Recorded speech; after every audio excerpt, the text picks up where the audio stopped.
In today's functional analysis class, we are going to discuss closed maps.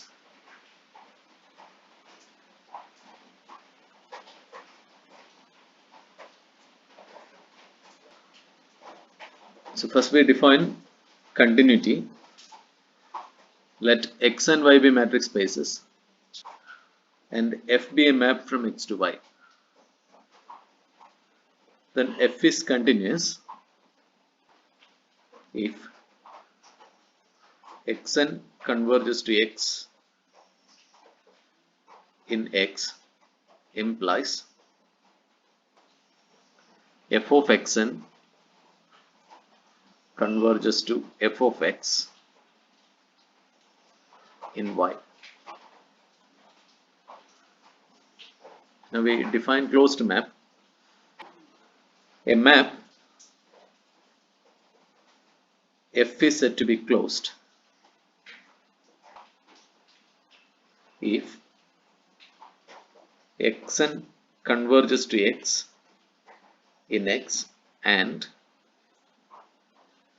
F of Xn converges to Y in Y, imply that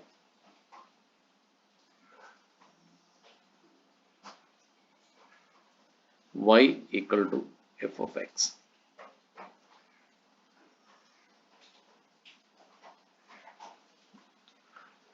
So you can see that a continuous map is closed. So remark, a continuous map is closed.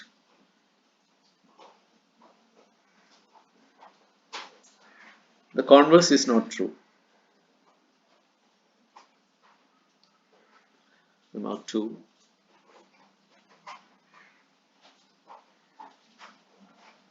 A closed map may not be continuous.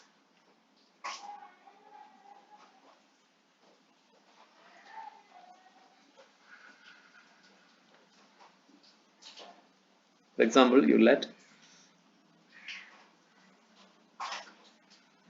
X and Y be real space, Y equal to R, and F of t equal to 1 by t if t not equal to 0, and F of 0 equal to 0.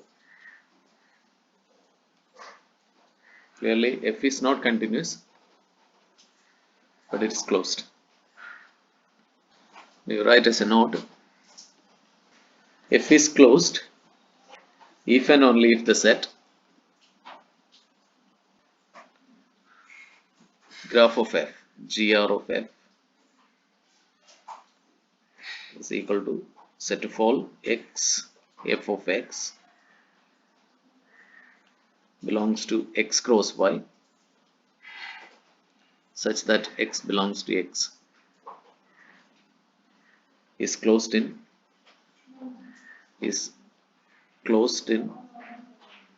X cross Y equipped with the metric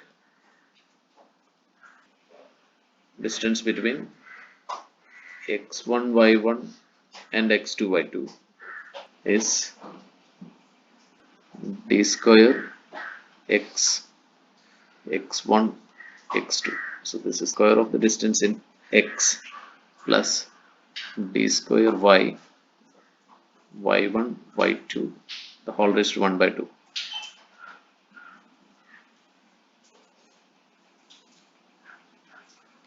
And the set GRF is called the graph of F. The set GR of F is called the graph of F.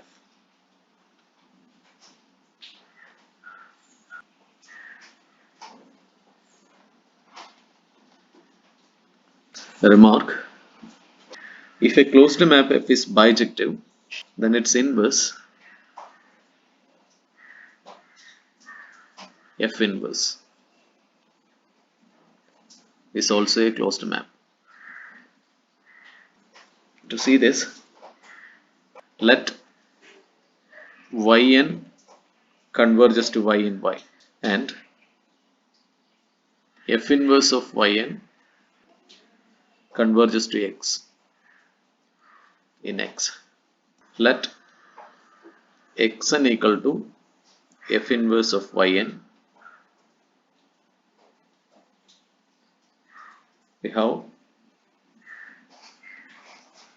xn converges to x because f inverse of yn is xn, and f of xn converges to y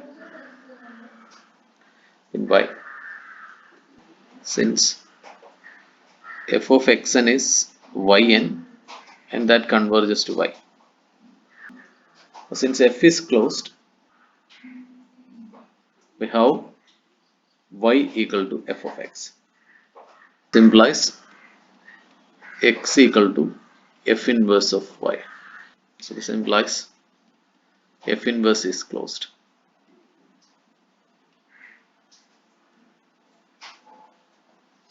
Now we prove a lemma in support of closed graph theorem.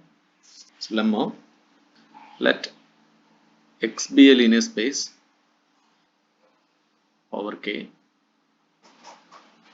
Consider subsets u and v of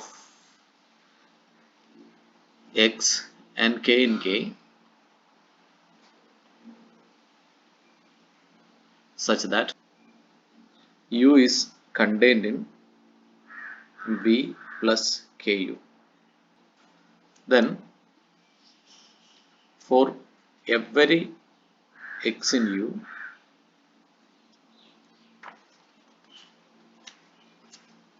there is a sequence vn in v such that x minus v1 plus k v2 plus etc.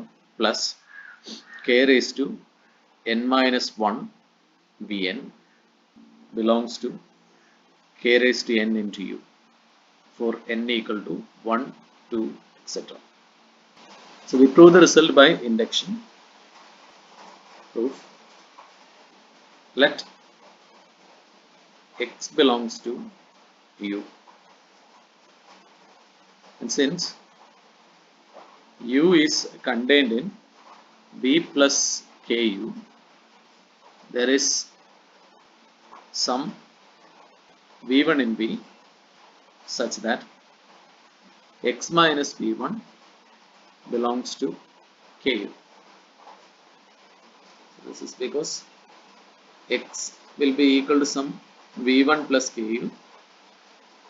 This implies x minus v1 belongs to ku. So the result is true for n equal to 1. Let n greater than or equal to 1 and assume that we have found v1, v2, etc. vn in v such that x minus v1 plus k v2 plus etc. plus k raised to n minus 1 vn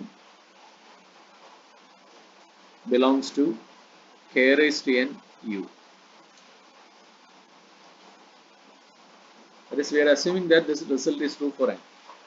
So this implies x minus v1 plus k v2 plus etc. plus k raised to n minus 1 vn is equal to some k raised to n into u for some u in u. So this implies x equal to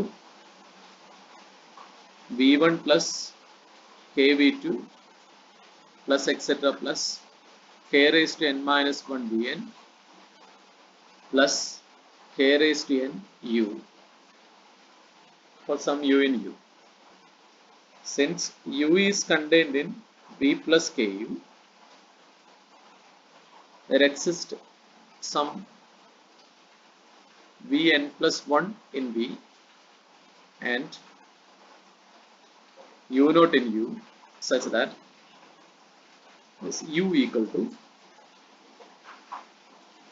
Vn plus 1 plus Ku naught.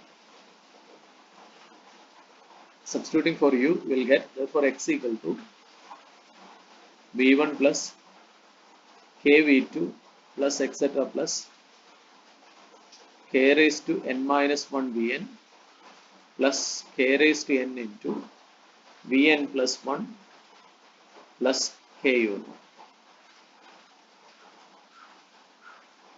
So this implies x equal to V1 plus Kv2 plus etc. plus k raised to n minus 1 Vn plus k raised to n Vn plus 1 plus k raised to n plus 1 u naught. So this implies x minus V1 plus Kv2 plus etc. plus k raised to n Vn plus 1 is equal to k raised to n plus 1 u naught. So this actually belongs to k raised to n plus 1 u. Result is true for n plus 1. So we inductively obtain a sequence Vn in V with the stated property. That's all for today.